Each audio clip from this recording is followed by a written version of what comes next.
Fadilatus sujud. Sekarang fadilahnya sujud. Karena di antara gerakan sholat itu mayoritas ulama mengatakan gerakan sholat yang paling inti dan paling afdol adalah sujud. Itu gerakan sholat yang paling inti. Itu adalah saat sujud. Itu mayoritas ulama mengatakan seperti ini.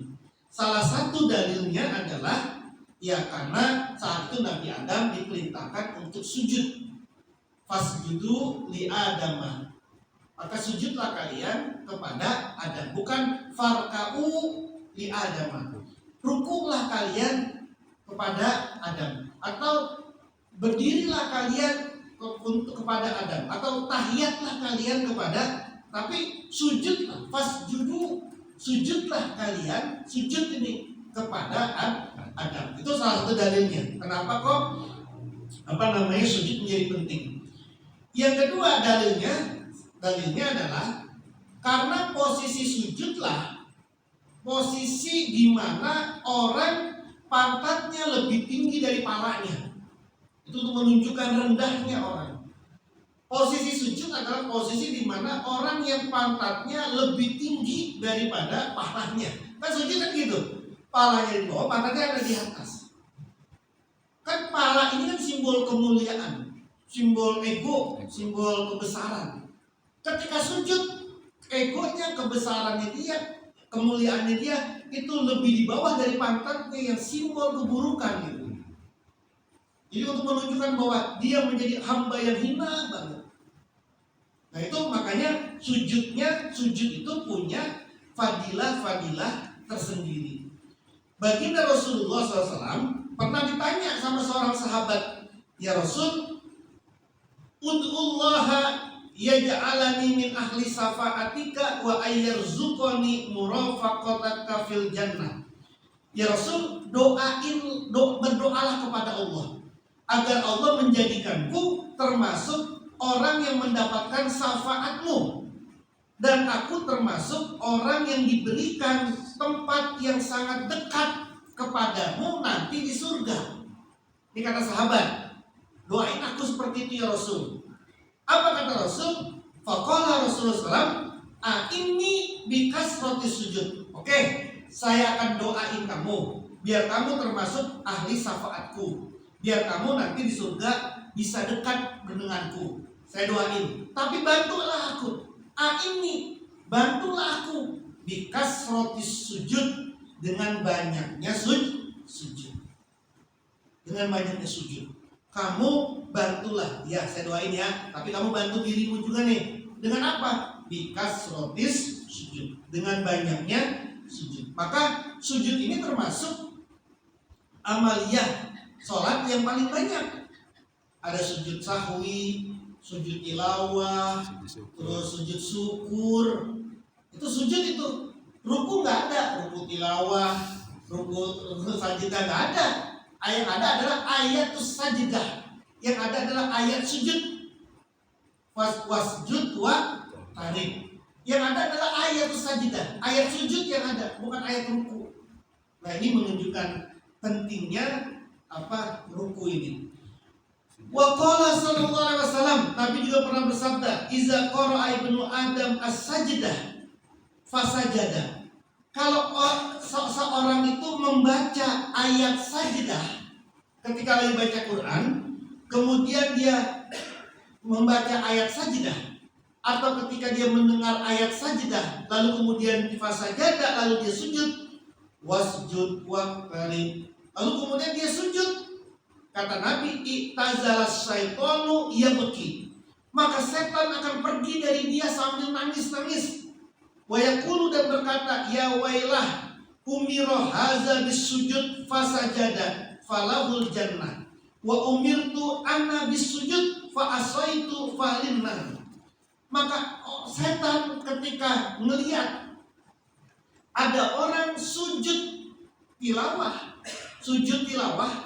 maka kata Nabi, setiap setan melihat orang sujud tilawah, setan akan pergi dari dia sambil nangis dan berkata, celakalah aku. Dia diperintahkan untuk sujud dia sujud, maka dia akan masuk surga. Sedangkan aku diperintahkan untuk sujud, aku tidak mau sujud, maka aku masuk neraka. Itu kata Nabi. Setan itu nangis-nangis ketika ada orang sujud. Nah, jadi itu untuk menunjukkan apa? Menunjukkan betapa sujud itu punya andil, punya posisi penting sekali.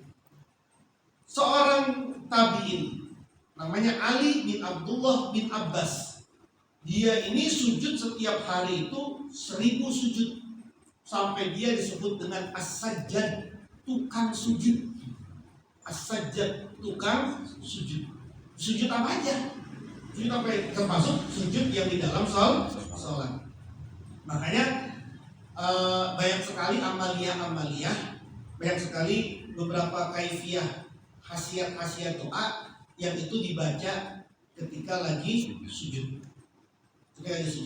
Jadi misalnya ada orang habis malam-malam lagi punya masalah besar, lagi punya masalah, maka salah satu caranya adalah dia malam-malam sholat 2 rakaat, sholat sunnah 2 rakaat, sholat sunnah apa saja. Kemudian dia setelah salam assalamualaikum dia sujud. Saat lagi sujud dia membaca la ilaha illa anta subhanaka inni kuntu minaz zalimin. Dia sujud, tapi telunjuk kanan ini sambil ngangkat ke atas begini nih. Telunjuk kanannya ini lagi sujud begini sambil diangkat aja begini, diangkat begini. Jadi kan dia sujud begini, diangkat begini, ini begini. Sambil membaca la ilaha illa anta subhanaka inni kuntu minaz zalimin. Itu 41 kali dia baca kalau lagi ada orang sedang mendapat masalah. Jadi Bapak Ibu, misalkan lagi ada masalah, salah satu cara untuk meminta bantuan, mohon kepada Allah atas masalah ini adalah sholat dua sholat 2 rakaat malam hari. Setelah itu langsung sujud, baca la ilaha illa anta subhanaka inni kuntu minaz zalimin 41 kali. Telunjuknya diangkat sedikit ke atas, ke langit, ke arah langit ini. Nah itu salah satu khasiatnya. Nah, qala Abu Hurairah berkata, aqrabu ma yakunu lil abdi ilallah, paling dekatnya seorang hamba kepada Allah iza sajada, tatkala dia sedang sujud. Fa'aksiru ad-du'a inda zalik, maka perbanyaklah berdoa ketika sedang sujud. Kan ada tuh amalan yang dibacanya ketika sujud terakhir. Ada tuh beberapa amalan yang dibaca saat sujud terakhir, sebelum salam, sujud terakhir pokoknya, sujud terakhir sholat dia baca. Ada amalannya. Itu memang ada dan perbanyak itu doanya. Tapi ingat, kalau Anda lagi sholat berjamaah, jangan lakuin itu. Gitu ya. Atau kalau Anda ngimamin, jangan lakuin itu. Apalagi Anda ngimamin. Anda ngimamin, ngelakuin itu. Nanti makmumnya bisa batal itu. Dia pikir makmumnya, udah kali ini kagak kedengeran, dia bangun. Ketika bangun lah, masih sujud ternyata imamnya, dia sujud lagi.